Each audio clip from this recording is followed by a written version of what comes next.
Hey guys, Sean here at the Gardener Center. So I have some more native plant content for everybody today. I've done a number of videos in the past on native perennial plants, specifically herbaceous perennial plants. So I'm talking about plants that die back and disappear completely in the wintertime. So things like irises, daylilies, hostas, things like that. Talked about a lot of different native perennials, but I haven't really talked at all about any native woody plants. And when we talk about woody plants, we're talking about deciduous and evergreen plants. Deciduous plants being the ones that lose their leaves during the winter. But woody plants are plants that have a presence year round, whether it be bare sticks and stems in the winter months or evergreen foliage like you get from a pine or a spruce or fir, that sort of thing. So those are woody plants. So today I'm going to talk about a very specific native woody plant, and it's the very beginning of the hydrangea season for us here in the Northeast. So today I'm going to be talking about a native hydrangea. And hydrangeas probably aren't the very first thing you think of when you think about native plants, because most of the hydrangeas that we love and grow so many of are actually from Europe and Asia. So not really native at all, but today I have a very specific one that I want to talk about, and this is Hydrangea arborescens, commonly known as the smooth hydrangea. So Hydrangea arborescens, I'm just going to call it smooth hydrangea. The smooth hydrangea is native to a large part of the eastern United States. So this guy is going to be native from New York, south all the way to the panhandle of Florida, and then westward to like Oklahoma and Kansas, that area. So here in Connecticut, we're just a smidge out of its native range, but not that far out. So I think if you're okay with the New York plant being a native here in Connecticut, this is okay. We could consider that a native. It's close enough. Plants don't recognize state borders. But it's very prevalent in the Appalachian Mountains. That's where you're going to find most of these growing in nature.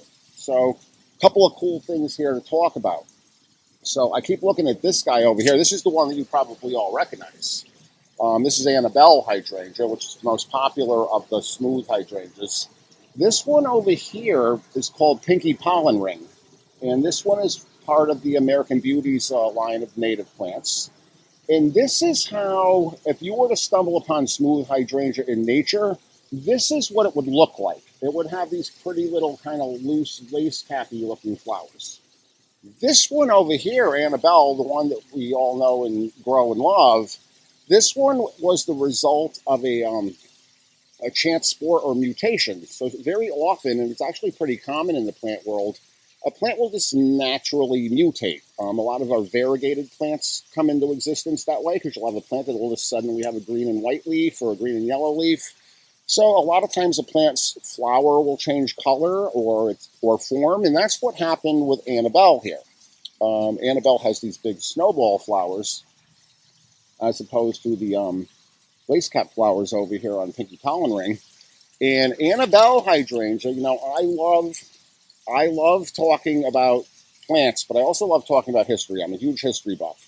So anytime that I can talk about plants and history at the same time, I get kind of excited. So I wanted to kind of share a little bit of the backstory on Annabelle hydrangea because I think it's kind of cool, and it kind of explains the whole origin of the plant. So the Annabelle hydrangea has only been around since the 1960s for sale commercially. And the hydrangea was discovered by Harriet Kirkpatrick in 1910 in Anna, Illinois. Now, Harriet came from a well-to-do family, and so she was no stranger to gardening. She was into ornamental plants and gardening, and so were her well-to-do friends. So Anna was riding her horse one day, and smooth hydrangea grew natively there in that part of Illinois where she was. And one day she noticed one in a stand of the native smooth hydrangeas that had these big snowball flowers as opposed to this.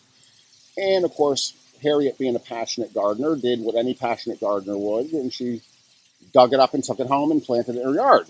And she grew it and observed it for a few years to the point that she was able to also start sharing it with her friends. And everybody started growing this snowball type smooth hydrangea. A few years later, she actually approached a national seed company about introducing it into commercial production for sale. And I'm not going to mention the seed company because they're still around today, and they probably regret the decision to pass on this particular hydrangea as a plant, because they probably would have made a fortune. But they passed on this one. So Harriet and her friends continued growing it themselves locally there in Illinois. And then about in the late 50s, early 60s, Dr. Joseph McDaniel, who was the professor of horticulture at the University of Illinois, he was in town for whatever reason and discovered the plant being grown all over town, and he was blown away by it. So he propagated the plant and he introduced it into production in the 1960s, and that's when Annabelle hydrangea became available commercially. And its name, he originally wanted to call it ballerina, but they talked him into not doing that. And he decided to call it Annabelle, and Annabelle is a nod to the town of Anna in Illinois, where it was found. And Bell for the bell and the bells who discovered it and grew it and made it as a popular plant. So that's the story of Annabelle hydrangea, which is the most common type of the smooth hydrangeas. These guys, if you've grown any of the mophead hydrangeas, like the ones with the big blue flowers and the big pink flowers, they can sometimes be a challenge. They're very thirsty plants. They don't do very well in full sun sometimes in the heat of the summer. If you prune them at the wrong time, if they die back too much in the wintertime, you might not get flowers. So they can be a little challenging. These guys are the opposite of challenging. These are probably the easiest hydrangea to grow. And the thing that I like the most about them is, yes, they can handle full sun. Number two, you can cut these back to the ground every year. So you don't have to worry about pruning them at the wrong time or them dying back. In fact, not only can you, but you should every year cut your smooth hydrangeas back to about 4 to 6 inches above the ground, because they only flower on new growth. And the more new growth you stimulate, the more flowers you're going to get. On top of that, if you don't prune them back, a lot of times they'll just get very long and lanky and leggy and turn into a hot mess. So you really want to cut them right back to the ground. I like to do it every year between Thanksgiving and Christmas. That's a great time to do that. So they're super easy to grow. And one of the concerns you may get with the Annabelles, like this guy over here, we've had a little rain and you can see it's got a little bit of a flop going on, which is one of the reasons you want to have access to some plant cradles. A lot of people will take twine and tie them up, but then they look like they've been tied up. So these plant cradles are really handy because you can just kind of fit them in and 2 or 3 of them around the plant and get them back up where they want to be.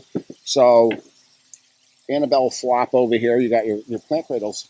But again, I'm going to circle back to the pinky pollen ring over here. And this one, pollen ring, so this one has a tremendous amount of pollen here. So this is a major pollen source for bees and butterflies during the summer months. These guys, not so much. They don't really bring anything to the pollen party. That definitely counts as a native plant, but not doing much in the pollen department. And I think these guys are really gorgeous in their own subtle way over here. And these are not going to flop. And you can see the bees all over here already, and there aren't really many going on over here. So pinky pollen ring, this is a relatively new plant, new old plant, because this is what it would actually tend to look like in nature, like I said at the beginning. But this one is my pick here as far as the smooth hydrangeas go. I think this plant's going to go places. I think you should give it a try. I mean, and it blooms for a very long time, and you're not going to get that flop like you do over here with our traditional Annabelle hydrangeas. So guys, smooth hydrangea arborescens, give them a try. And as always, thank you for watching, and I'll see you next time.